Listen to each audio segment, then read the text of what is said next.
समन्ता चक्रवालेषु अत्रा गच्छन्तु देवता सद्धम्मं मुनिराजस्स सुनन्तु सग्ग मोक्खदं ධම්මස්සවන කාලෝ අයං භදංතා ධම්මස්සවන කාලෝ අයං භදංතා ධම්මස්සවන කාලෝ අයං භදංතා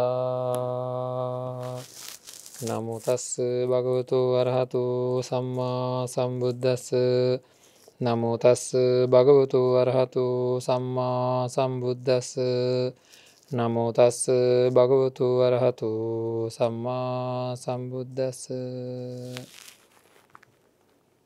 අසාරේ සාර මතිනෝ සාරේතා සාර දස්සනෝ තේ සාරං නාදි ගච්ඡanti මිච්ඡා සංකප්ප ගෝචරා සාරඤ්ඤ සාරතෝ ඤත්වා අසාරං ච අසාරතෝ තේසාරං අධිගච්ඡanti සම්මා සංකප්ප ගෝචරාති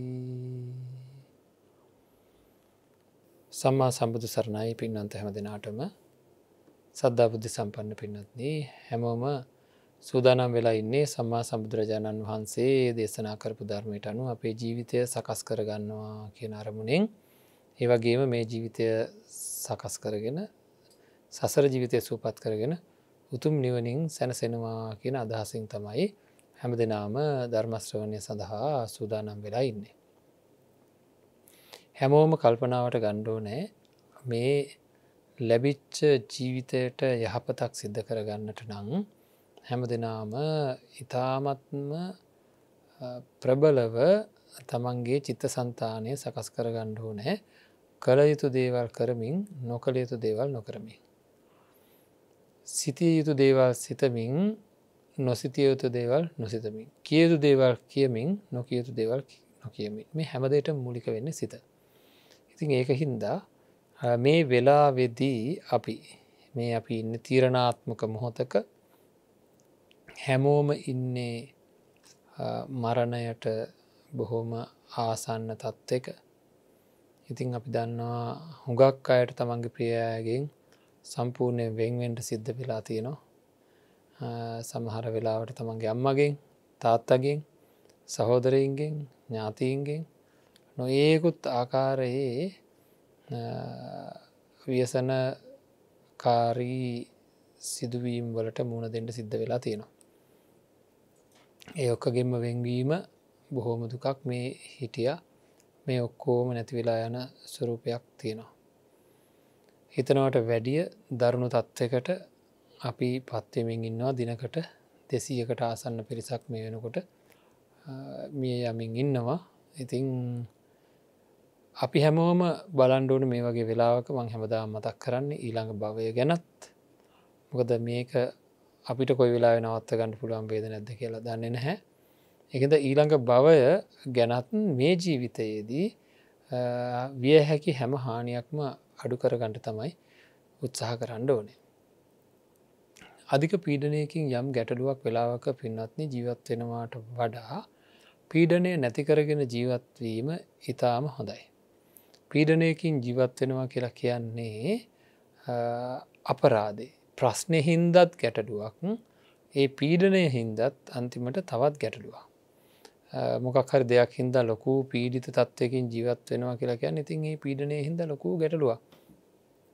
ඉතින් එතකොට කිසිම තේරුමක් නැහැ ජීවිතේ. ඒ ප්‍රශ්නේ විසඳෙනවා නම් අපි පීඩණයෙන් හිටියට කමන්නේ. මම සමහර වෙලාවට බොහෝ අඬන අයට කියලා තියෙනවා සමහර වෙලාවට හම්බුනහම මොන හරි කාරණාවකට හරි ඔය ප්‍රශ්නේ විසඳෙනවා නම් අපි ඔක්කොම යන් කොහේ හරි ලොකු පිට්ටනියකට ගිහිලා ප්‍රසිද්ධියේම හයියෙන් අඬමු. කෑ ගහලා අඬමු. පුළුවන් තරම් හයියෙන් අඬමු. එතකොට ප්‍රශ්න විසඳෙනවා නම් කියලා. ඇඬුවට ප්‍රශ්න විසඳෙන්නේ නැහැ. ශෝක වුණාට ප්‍රශ්න විසඳෙන්නේ නැහැ. නමුත් හැබැයි ශෝකය කියන එක අතුලාන්තයෙන් ඉපදිලා නැගිලා එනවා. පරිදේව කියන වැලපිල්ලත් එහෙමයි. ඒවා දුක්ඛ සත්‍යයේ තියෙන අංග. ශෝක පරිදේව දුක්ඛ දෝමනස්ස කියන ඒවා මේ පංච උපාදානස්කන්ධය උරුමකට ගත්තොත් කවුරු හරි පංච උපාදානස්කන්ධයෙන් විසඳුම් හොයන්න ගත්තොත් ඒ ශෝක පරිදේව දුක්ඛ දෝමනස්ස කියන ඒවා නම් නැති වෙන්නේ නැහැ. ඒකින්ද අපිට සිද්ධ වෙනවා මේ විදින දඩුවන් සියල්ලම පංච උපාදානස්කන්ධය සරණ කොට ගිය හින්දා. කොරෝනා වෛරසය කියලා කියන්නේ පංච උපාදානස්කන්ධයේ කොටසක්. ඒක සරණ ගිහිල්ලා තමයි මේ ඔක්කොම වෙලා තියෙන්නේ. ඒක තමයි පිහිට, ඒක තමයි සරණ කියලා. රූපය සරණක් පිහිටක් කොට ගන්නට උත්සාහ ගත්ත අපිට රූපය විස වෙලා තියෙන හැටි බලන්න කිසිම විදිහකින් බේරෙන්න බැරි තත්ත්වයකටපත් වෙලා. ඒකයි කියන්නේ ඒක වෛරසයේ වැරද්දකුත් නෙවෙයි. මේ රූපයට කාටවත් පිහිට වෙන්න සරණ වෙන්න පුළුවන් කමක් නැහැ. වේදනා සංඥා සංකාර විඥාන කියන පංච උපාදානස්කන්ධයටත් කාටවත් පිහිට වෙන්න සරණ වෙන්න පුළුවන් කමක් නැහැ. ඒව තේරුම් ගත්ත බෞද්ධයා උපේක්ෂාවේ හිත පිහිටවාගෙන ජීවත් වෙන කාලයක් ජීවත් වෙයි කියලා ඉන්න පුරුදු වෙලා තියෙනවා. එන්න ඒ වගේ තැනැත්තෙකුට කෙනෙක්ගෙන් වෙන්වීම, අන් අයගේ වෙන්වීම, Tamanට සියලු දෙනාගේම වෙන්වීම කියන එක ලොකු ප්‍රශ්නයක් වෙන්නේ නැහැ. ඒක එහෙම ලොකු ප්‍රශ්නයක් නොවන තාක්කල් ඉන්නකම් හරි සන්තෝෂෙන් ජීවත් වෙනවා. හරි. එහෙම නැත්නම් හැමදාම දැවි දැවි පිච්චි පිච්චි ජීවත් වෙන්නේ. සමහර අය මේ වෙනකොට අපිට දන්නනවා අපි හරි අමාරුවෙන් හිත හදාගෙන ඉන්නේ. අපි හරි බයෙන් ඉන්නේ හැම වෙලේම. මොකද මගේ ස්වාමියා මට නැති වේවි, මගේ භාර්යාව නැති වේවි, මගේ දරුවෝ නැති වේවි, මගේ දෙමව්පියෝ නැති වේවි. මේ කට්ටිය කොහොමද මම පරිස්සම් කරගන්නේ? ඉතින් අයිනකට වෙලා කැලේකට වෙලා ඔහේ ඉන්න පුළුවන් මේ වෛරසයෙන් බේරිලා කණ්ඩ බොණ්ඩ හොයන්න යන්න වෙනවා. කණ්ඩ බොණ්ඩ ආදී අවශ්‍ය කරන මූලිකාංග ගේන්න ගියාම ඒව නැතුව ජීවත් වෙන්න පුළුවන් ඈ. ඒවා හොයන්න ගේන්න ගියාම මේ වෛරසය ගෙදර එනවා. ඒක තමයි මූලික ප්‍රත්‍යපහසුකම් ටික සකස් කරගන්න තු ජීවිතය ජීවත් කරවන්නට පුළුවන් කමක් නැහැ. නමුත් මූලික ප්‍රත්‍යපහසුකම් තුලම අපි ලොකු ගැටලුවකට පත් වෙලා ඉන්නවා. හරිද? ලොකු ගැටලුවකට පත් වෙලා ඉන්නවා. ඉතින් මෙන්න මේක තමයි අපේ ජීවිතේ අපි ලබන අපහසුම කාලයක්. නමුත් හැබැයි ජීවිතේ තේරුම් ගන්න සිද්ධ වෙන, තේරුම් ගන්න පහසු වෙන කාලයක්. ඉතින් අද දවසේ අපි කතා කරන්න යන්නේ යෝගියෙක් විදිහට මේකට ජීවත් වෙන කාලය තුල තමන්ගේ ජීවිතය යෝගියෙක් විදිහට ගත කරනවා නම් මේ අද අපි සූදානම් වෙන්නේ යෝගී ජීවිතය කොහොමද මේ භාවනාව තුලින් මේ සහනෙන් ජීවත් වෙන්න යමක් සිද්ධ කරගත යුතු තියෙනවා. අන්න ඒක සිද්ධ කරගන්නේ කොහොමද කියන එක ගැන යම් කිසි කතා බහක් ඇති කරගන්නට හිතුවා. මොකද අපි බොහෝ දේවල් කතා කරා, සමාධිය ගැන කතා කරා, ආනාපාන සතියෙන් තුළ ලැබෙන සමහර ප්‍රතිඵල ගැන කතා කරා. තවත් කතා කරන්න තියෙනවා. තව බොහෝම දේවල් කතා කරන්න තියෙනවා ආනාපාන සතියෙන් ලැබෙන Tamanට ලැබෙන ප්‍රයෝජනයන් පිළිබඳව ඒව හොයාගන්නත් පුළුවන්. නමුත් මේ හැම දෙයක් තුළම අපිට සිද්ධ වෙන අපේ ඇතුළාන්තයේ සිද්ධ වෙන මේ ක්‍රියාවලියක් ගැන චුට්ටක් කතා බහ කරොත් හොඳයි කියලා තමයි මගේ අදහසක් තියෙන මේ වෙලාවේ. ඒ කියන්නේ අපි හිතන්න ඕන ආකාරය. යාදිසං වපතේ බීජං තාදිසං හරතේ පලං. වපුරන විදිහට තමයි අස්වැන්න. අපි හිතන විදිහටමයි අපිට නැවත නැවත සිතුවිලි එන්නේ. යම් දෙයක් ගැන හිතන්න ගත්තොත් මේ පින්නන්ත අය දන්නවා කවුරු හරි කෙනෙක් ගැන තරහෙන් අපි නුරුස්සන හැඟීමකින් හිතන්න පටන් ගත්තොත් ඒ තරහා ඒ නුරුස්සන හැඟීම් එන්ඩෙන්ඩ වැඩි වෙනවා. හරි. එතකොට අපි යම් කිසි කෙනෙක් මේ නුරුස්සන හැඟීමෙන් නැතුව අපි හිතමුකෝ ඊර්ෂ්‍යාවෙන් හිතන්න පටන් ගත්තා කියලා, ක්‍රෝධයෙන් හිතන්න පටන් ගත්තා කියලා හැම දෙයක්ම එහෙමයි. හරිද? මොන පැත්තකින් හරි ආදරයෙන් හිතන්න පටන් ගත්තොත් ආදරයෙන් එන්න වැඩි වෙනවා. ඒ විදිහටම හිතෙන්න පටන් ගන්නවා. ඕක විතරක් නෙවෙයි අපේ පින්නන්ත අය දන්නවා ඇති යම් කිසි කෙනෙක් දිවිනසා ගන්න ඕන කියලා හිතන්න පටන් ගත්තොත් මනෝ වෛද්‍යවරු පාසනවා එහෙම එක දිගට හිතන්න පටන් ගත්තොත් අන්තිමට කෙලවර වෙන්නේ එතනින් කියලා. ඉතින් එහෙම එයා අයව නවත්තන්න උපදෙස් දෙනවා. සමහර අය අපිට අත්දැකලා තියෙනවා දිවිනසා ගන්න සූදානම් වෙලා එක වතාවක් ඊට පස්සේ මේ හොඳින් ඉන්නවා. ඉතින් අපි නවත්තන්න උත්සාහ ගන්නවා. අන්නේ නවත්තන්න උත්සාහ ගන්නකොටත් මොකද වෙන්නේ? ඉතාමත්ම දරුණු ඛේදනීය තත්ත්වයකට පත් වෙනවා. ඉතාමත් දරුණු ඛේදනීය තත්ත්වයකට පත් වෙනවා. ඒ තමයි ඒව නවත්තන්න බෑ. ඒ පැත්තට හිත යොමු වුණාම අපි කියනවා මොනවා හරි දෙයකට හිත යොමු වෙලා ගියොත් ඒකම කෙරෙන මට්ටමකට පත් වෙනවා කියලා. ඉතින් ඒක හින්දා අපි හැම වෙලේම උත්සාහ කරන්න ඕනේ අපේ ජීවිතය නිවැරදි පැත්තකට ගන්න. මෙන්න මේ වෙලාවේ තමයි අපි මේ කතා කරන්න හදන්නේ සංකල්පනාවක් ගැන. සංකල්පනාවක් කියන්නේ මොකක්ද කියලා. මොනවද මේ සංකල්පනා කියලා කියන්නේ? හරි. ඒ කියන්නේ විතර්ක කියලා කියන්නේ. අපේ හිතේම තියෙන එක්තරා ස්වභාවයක්. මොකක්ද මේ එක්තරා ස්වභාවය? ඒ කියන්නේ යම් කිසි අරමුණක් ආවොත් ඒ අරමුණ තුළම නැවත නැවත හිත නැගෙන ස්වභාවයක් තියෙනවා අපේ මේ හිතේ තියෙන මූල ධර්මවල. සිතුවිලි වල තියෙනවා යම් කිසි මූල ධර්මයක්. අන්න ඒ මූල ධර්මයන් තුළ අන්න ඒ වගේ ලක්ෂණයක් තියෙනවා පින්නත්. මොකක්ද? යම් කිසි සිතුවිල්ලක් එක්ක යම් අරමුණක් ආවොත් අපි හිතමුකෝ අපි මොනවා හරි දෙයක් හොඳයි කියලා අපිට හිතෙනවා. අපි හිතමුකෝ රූපවාහිනිය අපි දකිනවා කුමන හෝ භාණ්ඩයක්. හරි. අපි හිතමුකෝ දුරකථනයක් කියලා. ඒකේ තියෙන මේ නොයෙකුත් පහසුකම් මේකෙන් අපිට පෙන්නනවා. පෙන්නපුවාම ඔන්න අපිට සිතුවිල්ලක් ඇති වෙනවා මේක තිබ්බනම් හොඳයි කියලා. අන්න ඒ අරමුණු වෙච්ච සිතුවිල්ලේ එතන ඉඳලා මොකද වෙන්නේ? ඒක නැවත මතක් වෙනවා. නැවත මතක් වෙනවා. අපි මතක් කරගන්නව නෙවෙයිනේ. ඒක මතක් වෙනවා. ඒත් එක්ක ඒක ලැබුණොත් මට කොච්චර ලාභයක්ද මේ වගේ වැඩ කරන්න පුළුවන් මේ වගේ වැඩ කරන්න පුළුවන් කියලා ඔන්න මෙනෙහි වෙන්න පටන් ගන්නවා. ඒවට කියනවා විතර්ක කියලා. ඒකෙම හිත නංවන්න පටන් ගන්නවා. අන්න ඒ වගේ ඒ විතර්කයන් වල තියෙන අවසාන ප්‍රතිඵලය තමයි ඒ විතර්කය විසින් අපේ හිත මෙහෙවනවා පින්නත්නි. කොයි වෙලාවෙ හරි ඒ අරමුණ තුළට ළඟාවෙන්ඩ අවශ්‍ය කරන බලය එන්ඩෙන්ඩ මානසික වසයෙන් මේ විතර්ක තුළින් පැනනගෙනවා. ඉතිං ඒ හැම එකක් ගැනම අපි හිතුවොත් එහෙම අපිට සිද්ධ වෙනවා අපේ මේ ජීවිතය සාර්ථක කරගණ්ඩ නං සසර ජීවිතය සුපත් කරගණ්ඩ නං යහපත් දේවල් පිළිබඳ විතර්කයන් පහල කරගණ්ඩ අයහපත් දේවල් පිළිබඳව තියෙන විතර්කයන් අඩු කරගන්නට යම් විදිහකින් අයහපත් දේවල් ගැන විතර්ක පහළ වෙන්නට පටන් ගත්තොත් අපරාධයක් ඒක. ඒ කියන්නේ එන්ඩෙන්ඩ ඒ විතර්කයන් වෙනවා. එතකොට මේ කොරෝනා වෛරසයත් එක්ක අපි කුමන ආකාරයේ සිතුවිලි වලට යා යුතුද හිතන්න ඕන විදිහ කියන එක ගැන තමයි අපි මේ සාකච්ඡා කරන්න බලන්නේ. විතර්කවල තියෙන මූලධර්මය ගැන අපි තේරුම් අරගෙන ඉමු. තව ටිකක් අපි බලමු මේ විතර්කය ගැන. මේවා ගැන සාකච්ඡා කරද්දී දැන් අපි දන්නවනේ කාම විතර්ක, අව්‍යාපාද විතර්ක, කාම විතර්ක, ව්‍යාපාද විතර්ක, විහිංසා විතර්ක කියලා තියෙන්නේ වැරදි විතර්කයන්. හරි නැත්නම් වැරදි සංකල්පයන්, මිත්‍යා සංකල්පයන්. සම්මා සංකප්ප කියලා කියන්නේ නෙක්ඛම්ම, අව්‍යාපාද, අවිහිංසා. හරිද? නෙක්ඛම්ම, අව්‍යාපාද, අවිහිංසා කියන සංකල්පයන්. එතකොට දැන් අපිව මේ භවයට ඇද තබන්නේ වැඩිපුරම ඔය කාම ව්‍යාපාද විහිංසා කියන විතර්කයන් තමයි ඇදලා තියන්නේ.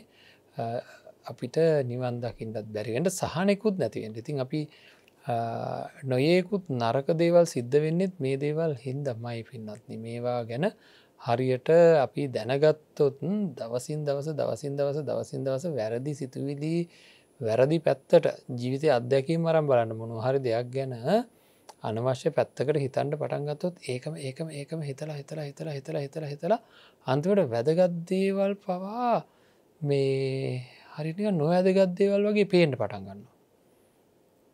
දැන් කවුරු හරි කෙනෙක් ගැන තරුණ ළමයෙක් අම්මෙකුට තාත්තෙකුට හරි ආදරේ කියලා හිතන්නකෝ.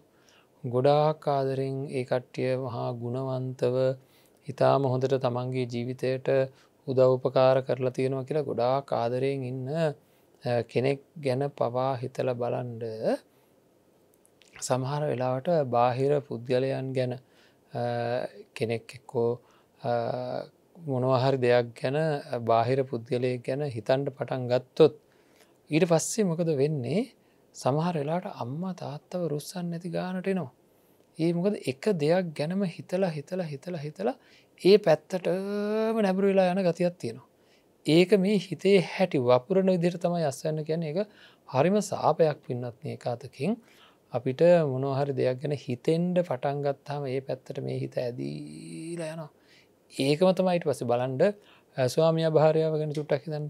සැකෙන් හිතෙන්න පටන් ගත්තොත් සැකයක් හිතෙන්න පටන් ගත්තොත් ඊට පස්සේ හැම පැත්තකින්ම සැක හිතෙන්න පටන් ගන්නවා.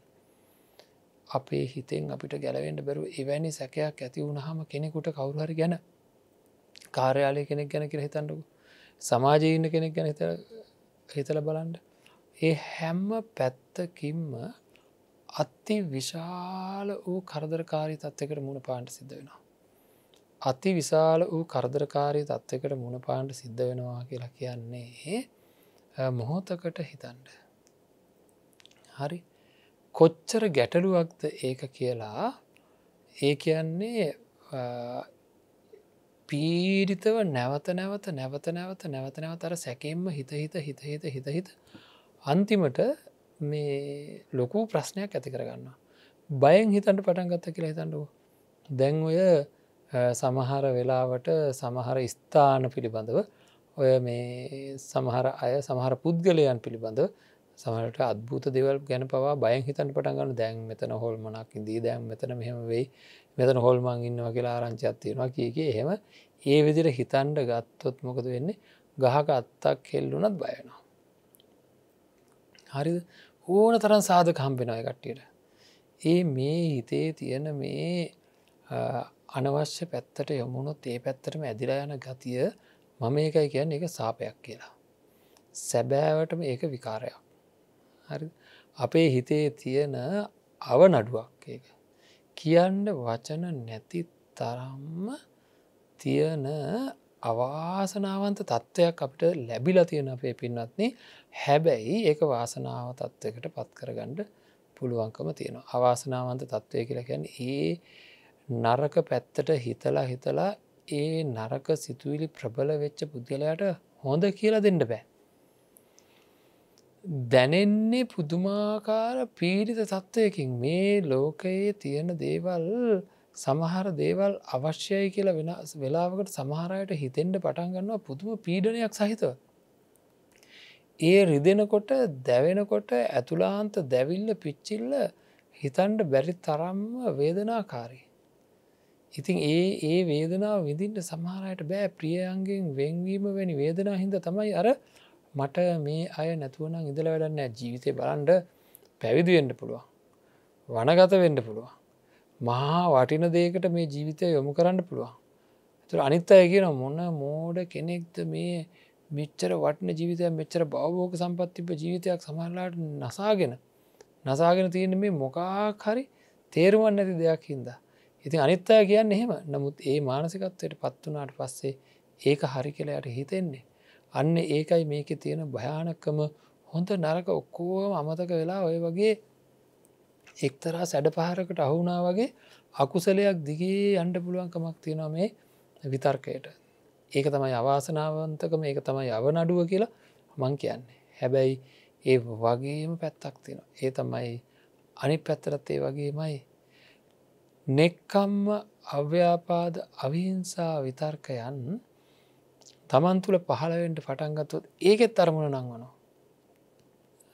විතර්ක කියලා කැන ප්‍රකීර්ණක චෛතසිකයක්. හරි මේක ලක්ෂණය තමයි හොඳ පැත්තටත් නරක පැත්තටත් එයාගේ ක්‍රියාකාරිත්වය එකම විදිහට සිද්ධ කරන එක. පොඩ්ඩ බලන්ඩ ඕකට අභිධර්මය කියලා තියෙන්නේ මේ නරක යාළුවා වගේ කියලා.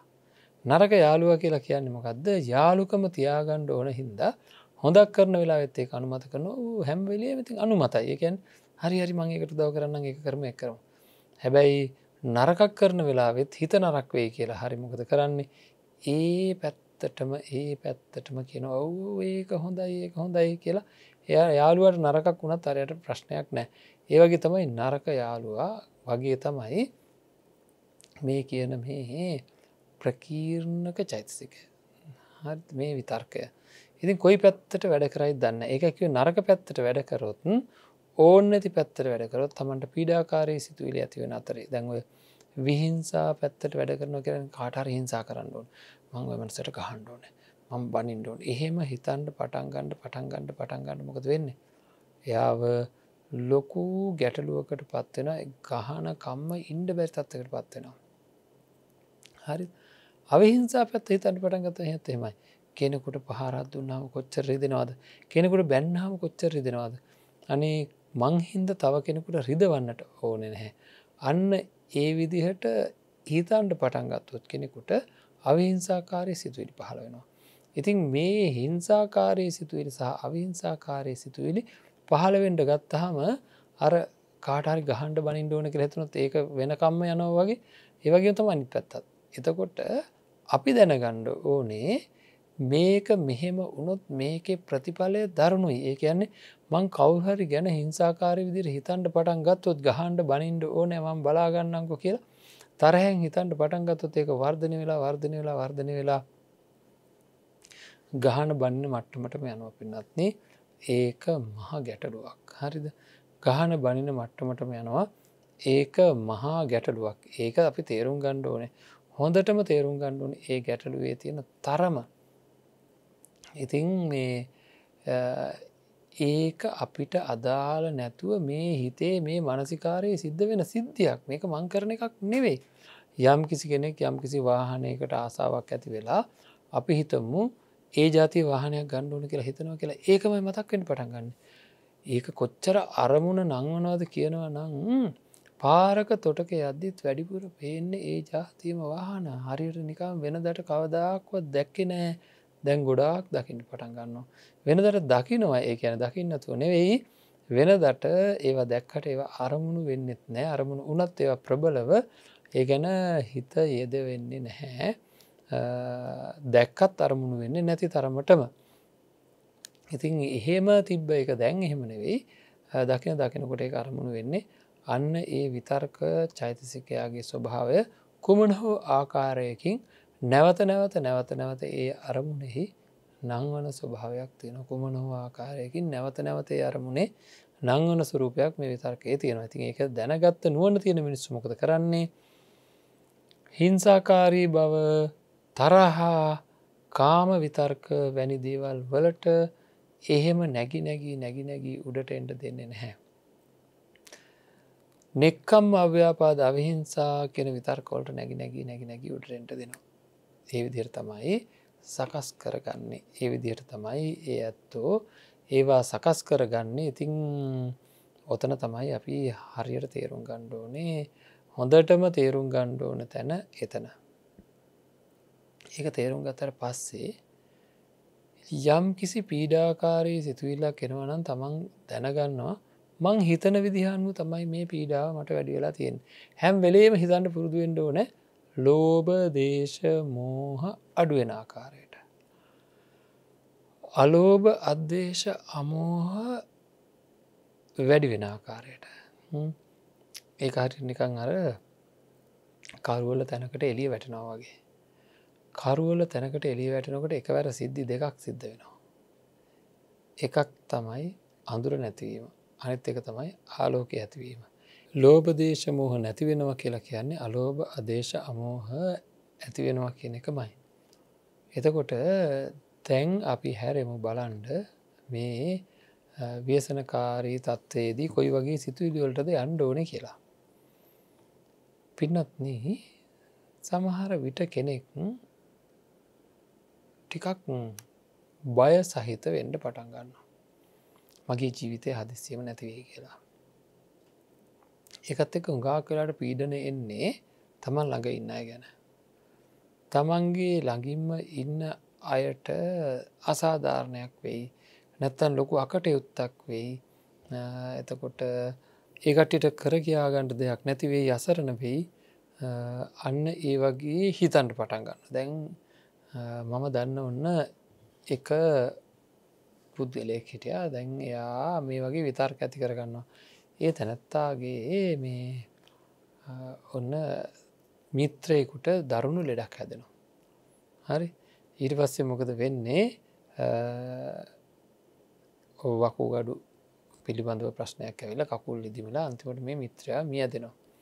ඊට පස්සේ මොකද වෙන්නේ? මේ පුද්ගලයා හිතන්න පටන් ගන්නවා මටත් එහෙමයි කියලා. මටත් එහෙම වෙන්න පුළුවන්, මාව මැරෙන්න පුළුවන් කියලා. ඊට පස්සේ දවස් දෙකක් තුනක් යනකොට කකුල් නිකන් ඉදිමිලා වගේ දැනෙන්න පටන් ගන්නවා. ඊට පස්සේ මොකද වෙන්නේ? මෙයා කලබල වෙලා මේ ඉදිමිලත් නැහැ ඇති, වෙනදත් ඉදිමෙනවා කකුල් දෙක සාමාන්‍යයෙන් ගත්තාම. නමුත් කලබල වෙලා අන්තිමට මේ තැනත්තා ලොකු පීඩනයකට පත් වෙලා තමන්ගේ දරුවන්ටත් කතා කරලා කියන මාව මැරෙයි, මාව මැරුණොත් හෙට අනිද්දාට මෙහෙමයි වෙන්නේ. අන්න ඒ මොකද හිතලා බය වෙලා. එක්තරා ආකාරයටම හිතන්ඩ පටන් ගත්තොත් ඒකම අරමුණ වෙනවා කෙනෙක් තමයි මේ කියන්න හදන්න.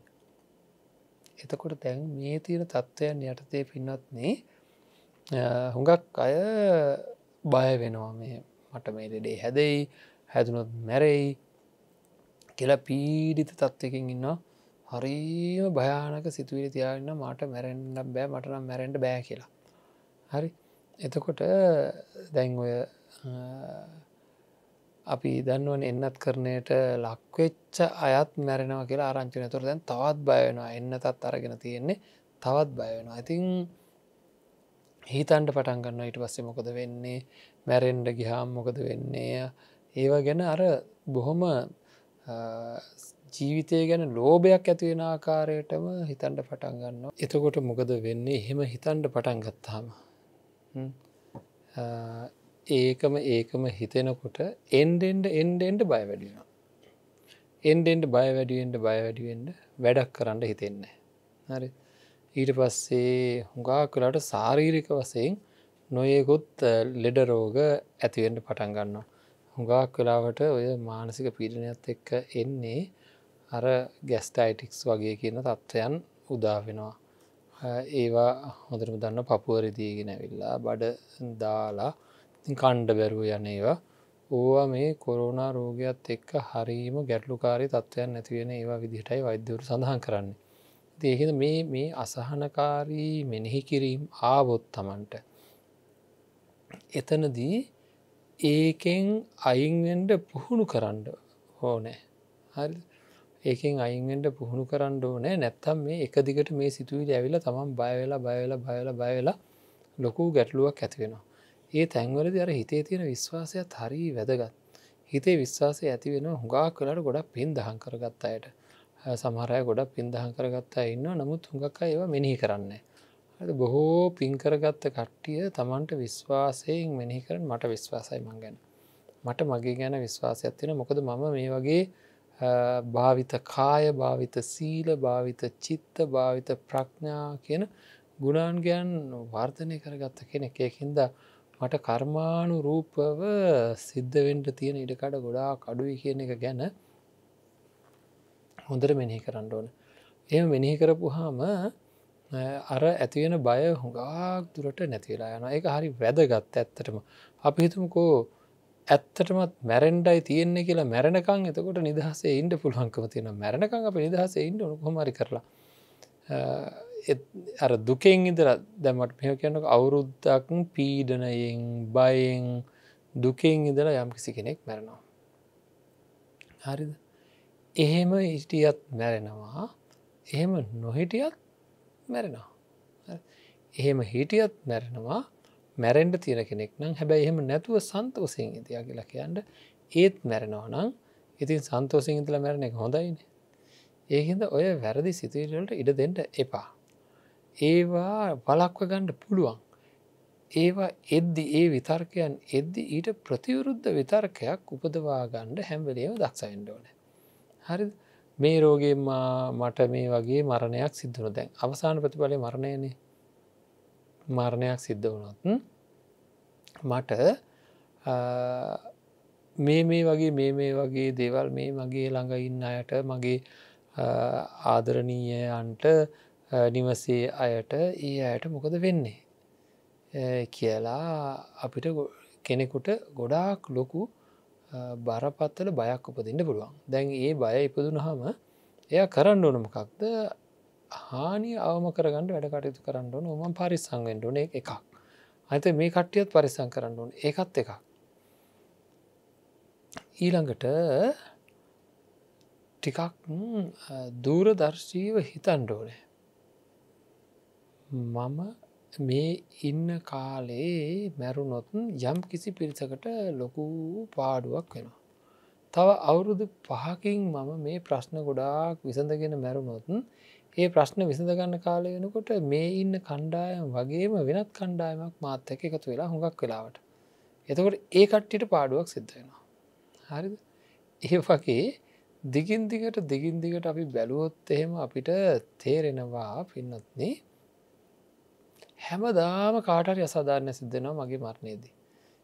එතකොට ඒ අසාධාරණයක් කියලා කියන්නේ පාඩුවක් පාළුවක් ඒ වගේ අපහසුතාවයන් වලට පත්වෙන වීමක් නැත්තන් සමාජීය වසයෙන් යම් කිසි ගැටලු කාරී තත්ත්වයක් වෙනවා ඉතින් ඒක නවත්තන්ඩ පුළුවන්කමක් නැහැ. කවධාරියක වෙනවා. එහෙනම් දැන් ඒක වුණොත් එතෙන්ටත් මොක කරි පියවරක්කේ සමහර අය දුකට පත්වේ ගොඩක් දුකට පත්වේ. හැබැයි එම දුකට පත් වනා කියලා ඒ අය වැඩිමනත් කාලයක් ජීවිතයේ කර්මාණු රූපව ලැබෙන ප්‍රතිඵලයි කියලා ගෙවන්ඩ වෙන්න කර්මාණු රූපව ලැබෙන ප්‍රතිඵලතින් දුකට පත් වනත් මට කරන්න දෙයක් නැති වෙනවා. කර්මයයි ඒ මට එහෙම මේ ලෝකෙ වෙනත් කෙනෙක්ගේ කර්මයකට කරගහන්ඩ පුළුවන්කමක් නෑ මාව කර්මාණු රූප මැරුණොත්න් අන්න අයට සිද්ධ වෙන්නේ එයාලා මේ ලෝකයේ කොහෙද හරි තැනක සංසාරික ජීවිතය කොහැරි තැනක කරගත්ත පාපකර්මයන් තම ඒ විඳවන්ඩ වෙන්නේ. ජීවිතය සමහරකට්ටිට හොඳ කාලයනවාගේම සමහරකට්ටියට හොඳ කාල නැතුව නරක කාලයන කාලයක් එනවා. ඒ තමයි පෙර කරපු පාපකර්මයන් ටික පටිසන් දෙෙන්ට පටන් ගන්නකොට තමයි ඒ වගේ තත්ත්වයන් උදා වෙන්නේ. ඉතිං පාපකර්මයන් පටිසන් දෙනකොට නර්ක කාල එනවා පුුණ්‍ය කර්මයන් පටිසන් දෙනකොට හොඳ කාලයනවා. ඉතිං ඒ වගේ අපි හොඳින් කල්පනා කරලා බැලුවොත් එහෙම අපේ ජීවිතයේ කොයි විදිහකින් හරි සාර්ථක කර ගැනීම සඳහා අවශ්‍ය කරන වැඩ පිළිවෙල අපි කොහොම හරි සිද්ධ කරගණ්ඩ ඕනෑ.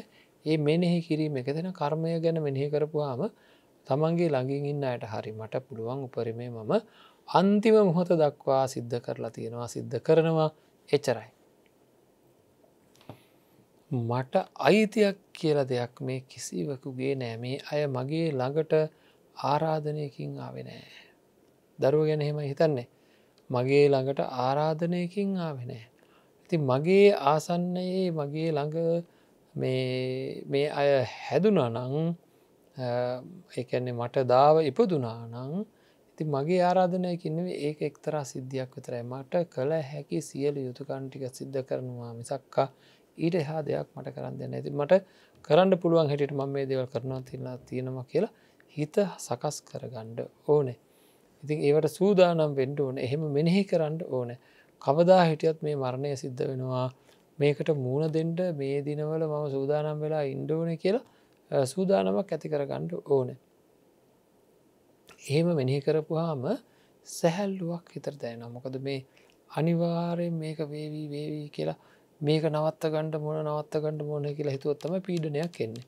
එහෙම නැතුව මෙනෙහි කිරීම ඒකයි කිව්වේ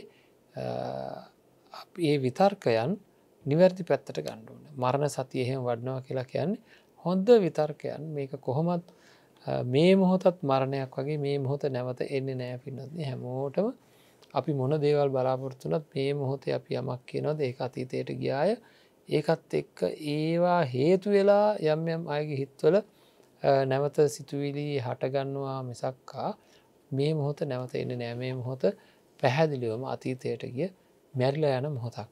ඉතිං ඒවා පිළිබඳු හොඳට මෙනෙහි කරපු හාම අර මරණය ගැන තියෙන දැඩ්ඩි ප්‍රබල හැඟීම් ටික අයින්වෙන්ට පටන් ගන්නවා. ඉතිං ඒ විදිහට යම් කිසි තැනකදී අපිට අවශ්‍ය විදිහට අපේ සිතුවිලි සකස් කරගන්ට මූලිකව අවශ්‍ය කරන වැඩ පිළිවෙල හදාගණ්ඩුවන එහෙම නැතුව එක පාරට මේ සිතුවිලි හදන්න බෑ. දැන් අපි කොරෝනා වසංගතයට ගොදුරු වෙලා ඉන්න වෙලාවක මරණ සතිය වඩන්ට කියලා කියන්න බෑ අපිට. එහෙමුණොත් ඒක ලොකු ලැජ්ජාවක් වේවි මේ වගේ වෙලාවක මේ වගේව කරන්න පුළන්ද කරන ඊට කලිනුයි මේක වෙන්ටුන එකයි ඊට කලින් තමන් රෝගට පත්වෙන්ට ඉස්සෙල්ලා තමන් මරණයට පත්වෙන මරණ මංචකයට වැටෙන්ට ඉස්සෙල්ල තමන් පුහුණුවීම් කරලා තිබිය යුතුයි. පස්සේ පසු තැවිලි වෙන්නට බෑ මොකද හුඟක් වෙලාවට එවැනි වෙලාවක තමන්ට මේ තියෙන වසංගතයත් එක්ක මරණය සිද්ධ වනොත් ඒ වෙලාවේ මරණ ආසන්න කාලයේදී හොඳ සිතුවිලි යහපත් සිතුවිලි පහන් සිතුවිලි ඇති වේවී කියලා හිතන්ට තියෙන ඉඩකඩ ගොඩාක් අඩුයි මේ සමාජය දිහා මේ වර්තමානය දිහා බලපුහා විශේෂයෙන් මේ රෝගයක්ත් එක්ක මිය දෙන අයට ඉතින් ඒකින්ද ඒක අපි හොඳට පුහුණු කරලා තියාගත්ත කෙනෙකුට ඒක සකස් කරගන්න පුළුවන් නුපුහුණු හිතකට නම් ලොකු මුලාවකට පත්වෙන්ඩ ඉඩකඩක් තියෙනවා මොකද එක පැත්තකින් බය අනි පැතකින් තමන් ආදරය කරන දාලා යන්ට බැරිේවා ඒවගේ ගොඩාක් ප්‍රශ්න ඇතිවෙන්ඩ පුළුවන් පුහුණු කරලා තමන්ගේ හිත නිවැරදි ආකාරයට සකස් කරලා තිබ්බේ නැත්තං විශේෂයෙන් චිත්ත සමාධයක් වර්ධනය කරන්නට අවශ්‍ය කරන වැඩ පිළිවෙල සකස් කර ගන්නටම ඕනේ. එතකොට හැමවෙලේම ඔය වගේ අනිත්‍ය ලක්ෂණයන් ඉස්මතු වෙන විදිහට. අනාත්ම ලක්ෂණයන් ඉස්මතු වෙන විදිහට විතර්ක පහල කර ගණ්ඩ ඕනේ තමන්ගේ පැත්තෙන් එහෙම හිතන්ඩ ඕනේ. දුක්ඛ ලක්ෂණයන් ඉස්මතු වෙන විදිහට විතර්ක පහල කරගන්න ඕන කොහොම දෙක කරන්න කියලා බලන්ඩ කොහොම හිටියත් මගේ මරණය සිද්ධ වෙනවාමයි. මේ සැරේ මම බේරුණත් තව අවුරුදු ගානකින් මගේ ළමයි ටික හරි මට නැතිවෙනවාමයි. මගේ ළඟ ඉන්න යගින් ඔකගේම වෙන්වෙන්ට සිද්ධ වෙනවාමයි. එහෙම මෙනෙහි කරන්න ඕනෑ. ඒ විදියට ඒ විදියට මරණ සතිය මෙනෙහි කරනකොට අනිත්‍ය ලක්ෂණය මෙනෙහි කරනකොට මේවා මට පාලනය කරන්න බෑ. මේ ස්වභාව ධර්මය මගේ වසඟයට ගණ්ඩ පුළුවන්කමක් ඇත්තේ නෑ. එන විදිහකට මූුණ දෙන්නටයි සිද්ධ වෙලා තියෙන්නේ. අන්න ඒ විදිහට නැවත නැවත නැවත නැවත නැවත නැවත මෙනෙහි කරනවා. මෙහෙම මේ දේවල් නැවත නැවත නැවත නැවත මෙනෙහි කරනකොට මොකද වෙන්න. අර තියෙන තද ගති අර තියෙන තදින් අල්ලගෙන හිටිය ගති එහෙම්ම අඩුවෙනවා. ටිකට අඩු වෙලා ඒ පැත්තට හිතයන ඊට පස්සේ කෙනෙක්ගේ මරණයක් ආරංචි වනත් පෙන්න්නත්නේ අම්ම කෙනෙක් නැති වුණනා කියලා ආරංචිනට තමන්ගේ අම්මගෙන විශේෂ දෝකක් ඇති වෙන්න නෑ. හැබැයි පරිසංකර ගන්න බලන එක කිසිම අඩුපාඩුවක් වෙන්න නෑ. නමුත් පීඩනයක් දුකක් නෑ මේක සිද්ධ වීම ඉතින් කවදහරි සිද්ධ වෙන්ඩ තියෙන දෙයක් කියලා කලින්ම අදහසක් එනවා. හරි එතකොට සිද්ධ වෙන්නට ආවත් නොසන්සුන් වෙන්න මේ අසත්පුරුෂ පුද්ගලයෝ හදනවා කියන කනවීම හැම වෙලේම තමන්ගේ මවුට පියාට ඥාතීන්ට මරණය වලක්වන වැඩ පිළිවෙලක් අනිවාරයෙන්ම සකස් කළ යුතු තියෙනවා. මරණය වලක්වන වැඩ පිළිවෙලක් අනිවාර්යම සකස් කළ යුතු තියෙනවා. ඉතින් අන්න ඒක තමයි අපි මේ උත්සාහ කරන්නේ කොයි විදිහකින් හරි ඒ හිත සකස් කරගන්න වැඩ පිළිවෙල තමන් තුළින් නිර්මාණය කර ගණ්ඩ.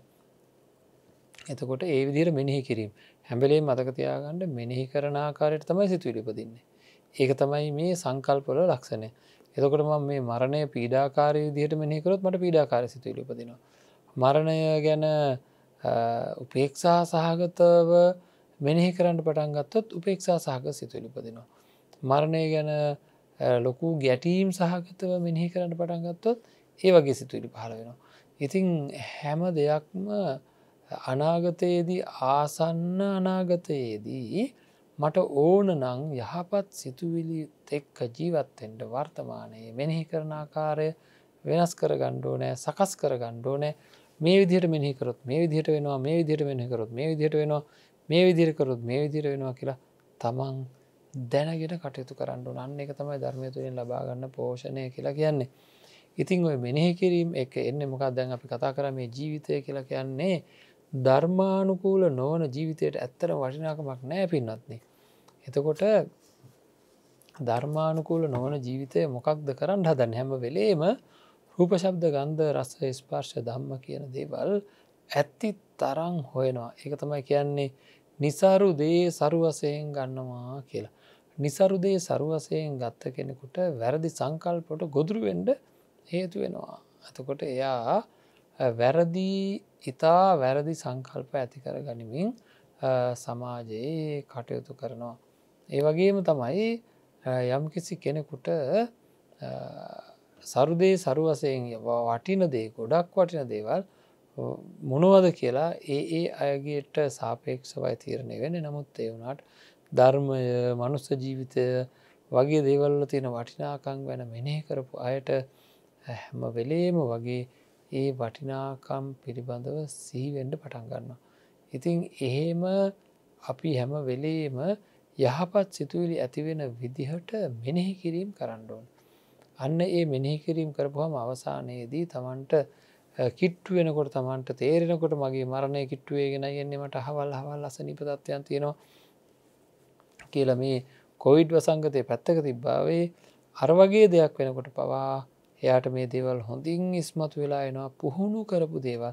ඒක මං කියන දෙයක් නෙවෙයි ආචින්න කර්මය කියලා කියන්නේ පුහුණු කරපු දේවල් ඒ මොහොතට ඉස්මතු වෙන එක. ඉතින් එහෙම හරි තමන්ගේ ජීවිතය ආරක්ෂා කරගන්න අවශ්‍ය කරන විශාල වැඩපිළිවෙලක් තියෙනවා. ඒ විශාල වැඩපිළිවෙල ධර්මය තුළ තියෙන ආකාරයට තමන්ගේ ජීවිතයට එකතු කරගෙන කොහොම හරි කරලා ජීවිතය සාර්ථක කරගන්න කටයුතු කරන්න ඕන. මේ වගේ කාලෙකදී හානිය අවම කරගන්න තමන් දක්ෂ කෙනෙක් වෙන්න ඕනේ. කොහොම නමුත් අපිට හිතන්ඩ තියෙන දේ නුවණ තියෙන මිනිස්සු ගැන බුදුරජාණන් වහන්සේ මෙන්න මෙහෙම අර්ථ දක්වලා තියෙනවා. ඉතින් ධර්ම දේශනාව අවසන් කරන්න මත්තෙන් කිය යුතු දෙයක් තියෙනවා. අද දවසේම අරමුණු වුණේ මෙන්න මේ ටික කොහොම හරි අපේ ඇත්තන්ගේ සිත්වලට යොමු කරවන්න. බුදුරජාණන් වහන්සේ දේශනා කරලා තියෙනවා නුවණ තියෙන තැනැත්තා මෙනෙහි කළ යුතු දේ දනි, මෙනෙහි නොකළ යුතු දේ දනි. එතනින් නවත්තන්නේ දන්නවා අය. ඒ දන්නේ කොහොමද? බහුශ්‍රృత භාවය තියෙන හින්දා. නුවණ තියෙන තැනැත්තා මෙනෙහි කළ යුතු දේ දනි, මෙනෙහි නොකළ යුතු දේ දනි. ඒ විතරක් නෙවෙයි මෙනෙහි කළ යුතු දේ මෙනෙහි කරයි, මෙනෙහි නොකළ යුතු දේ මෙනෙහි නොකරයි. හරි. නුවණ තියෙන තැනැත්තා මෙනෙහි කළ යුතු දේ දනි, නොකළ යුතු දේ දනි, මෙනෙහි කළ යුතු දේ මෙනෙහි කරයි, මෙනෙහි නොකළ යුතු දේ මෙනෙහි නොකරයි කියලා. ඉස්සෙල්ලා දැනගෙන ඉන්න ඕනේ, ඊට පස්සේ ඒක කරන්න ඕනේ. හරි. ඒ වගේම නුවණ නැති තැනැත්තා මෙනෙහි කළ යුතු දේද මෙනෙහි නොකළ යුතු දේද නොදනි. ඒක නිසා වෙන්ම මෙනෙහි කළ යුතු දේ මෙනෙහි නොකරයි, මෙනෙහි නොකළ යුතු දේ මෙනෙහි කරයි. එතකොට වෙන්නේ මොකක්ද?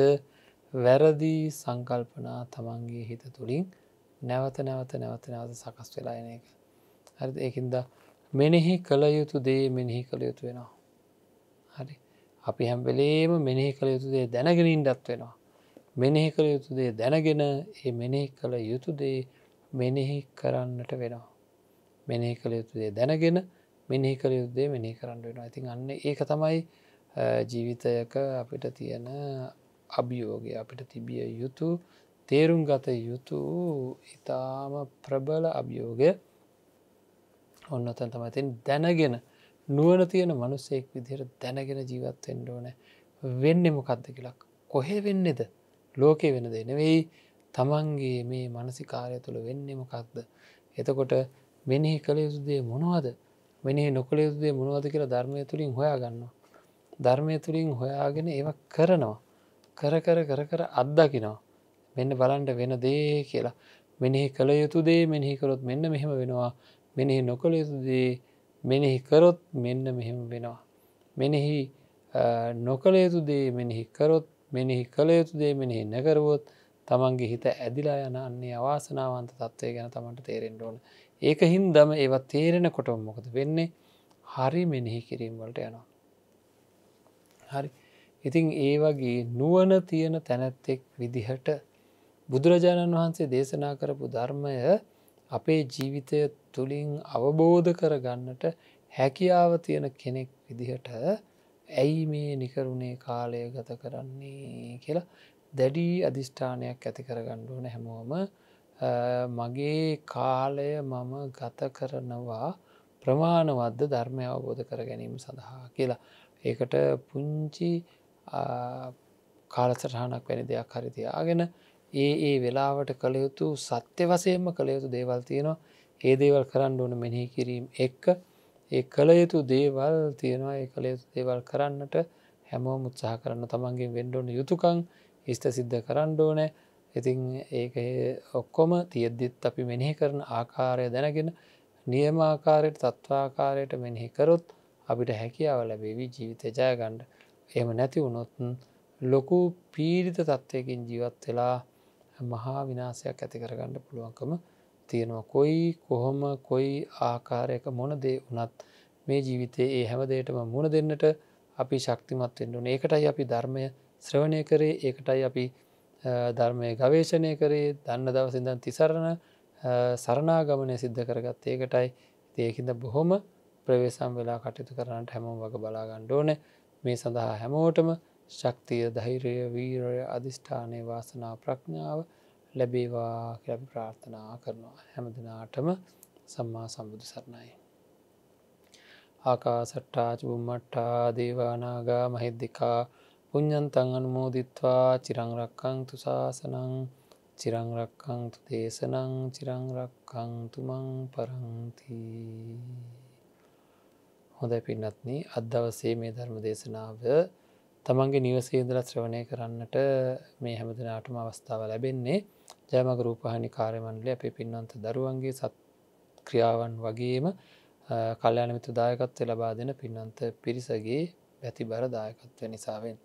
ඉතින් ඒ අය වෙනුවෙන් අපි ප්‍රාර්ථනා කරමු මේ ලැබිලා තියෙන ව්‍යසනකාරී කාලයේදී කිසිදු ව්‍යසනයකට පත්වන්නට හේතු නොවේවා. ඒ වගේම සසර වසනා තාක්කල් පාප මිත්‍රයෙක්ගේ ඇසුරකට පත් නොවේවා. කල්‍යාණ මිත්‍ර ආශ්‍රය නිබඳව නිරතුරුව ලැබේවා කියලා ප්‍රාර්ථනා කරමු. අවසානයේදී උතුම් නිවනින් සැනසෙන්නට ඒ හැම දිනාටම මේ සියලු පුණ්‍ය ශක්තියින් හේතු වේවා කියලා ප්‍රාර්ථනා කරමු. ඉතින් අද දවසේ කල්‍යාණ මිත්‍ර දායකත්වයේ වශයෙන් සඳහන් කරලා තියෙන්නේ මීරිගම පට්ටියා කුඹුර වත්තේ පදිංචි සමන් චන්ද්‍රිකා හේවා වල්ගම මහත්මිය, මාතර වල්ගම පදිංචි තිලක වඩන හේවා වල්ගම මහතා, තෙරිජ්ජවිල පදිංචි තමරා දර්ශිකා හේවා වල්ගම මහත්මිය ඇතුළු දූ දරු පිරිස කියලායි සඳහන් කරලා තියෙන්නේ. 2019 අගෝස්තු මාස 21 වෙනි දින අපි අතරින් විය වූ එච්.ජී. විමලාවති මෑණියන්ට හා 2008 අගෝස්තු මාස 25 වෙනි දින විය වූ එච්.ඩබ්ලිව්. කරුණාතිලක පියාණන්ට පින් පිණිසත් උතුම් වූ නිවන් සැනසීම සඳහාත් කියලා සඳහන් කරලා තියෙනවා. ඒ වගේම සුජීවත්ව වාසය කරන පී විතාරණ සහ එල්.ඩබ්ලිව්.ජී. ඒකනායක මෑණියන් දෙදෙනාටත් නිදුක් නිරෝගී සුවය දීර්ඝායුෂ පිණිසත් මේ පින් හේතු වේවා කියලා සඳහන් කරලා තියෙනවා. ඒ වගේම මෙම පවුල් වලට සම්බන්ධ අපගේ සියලු මේ පරිලෝකීය වූ ඥාති මිත්‍රාදීන්ට පුණ්‍ය අනුමෝදනා වේවා. දේශකයන්න් වහන්සේට නිදුක් නිරෝගී සුවය හා චිරජීවනයේ ලැබේවා. ධර්ම ශ්‍රවණය කර සැමට ධර්ම අවබෝධය ප්‍රාර්ථනා කරනවා කියලා සඳහන් කරලා තියෙනවා. ඒ වගේම උතුම් වූ නිවනින් සැනසෙන්නට ලැබේවා කියලා සඳහන් කරලා තියෙනවා. ඉතින් සමන් චන්ද්‍රිකා හේවාවල්ගම මහත්මිය, තිලක වඩන හේවාවල්ගම මහතා, තෙරිජ්ජවිල දර්ශිකා හේවාවල්ගම මහත්මිය ඇතුළු දූ දරු පිරිස ඇතුළු සුජීවත්ව වාසය කරන හැමදෙනාම වෙනුවෙන් අපිත් ප්‍රාර්ථනා කරනවා. හැමදෙනාටම නිදුක් නිරෝගී චිරජීවනය ලැබේවා. මේ ව්‍යසනකාරී කාලයේදී කිසිම දුකක් කරදරයක් සිද්ධ වන්නට හේතු සකස් නොවේවා. ඒ වගේම නමින් මිය පරලෝකීය වූ සියලු ඥාති මිත්‍රාදීන්ට මේ පින් අනුමෝදන් වේවා. සුජීවත්ව වාසය කරන ආදරණීය මෑණියන් දෙදෙනාට නිදුක් නිරෝගී දීර්ඝායුෂ වේවා.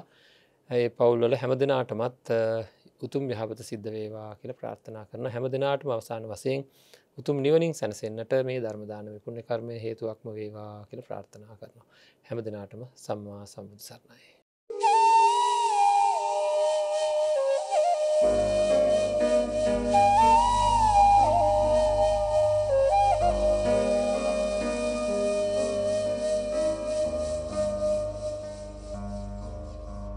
මෙවැනි වටිනා ධර්මදේශනා නැරඹීමට ජයමග TV YouTube නාලිකාව සබස්ක්‍රයිබ් කර සීනුව ලකුණ ක්ලික් කරන්න.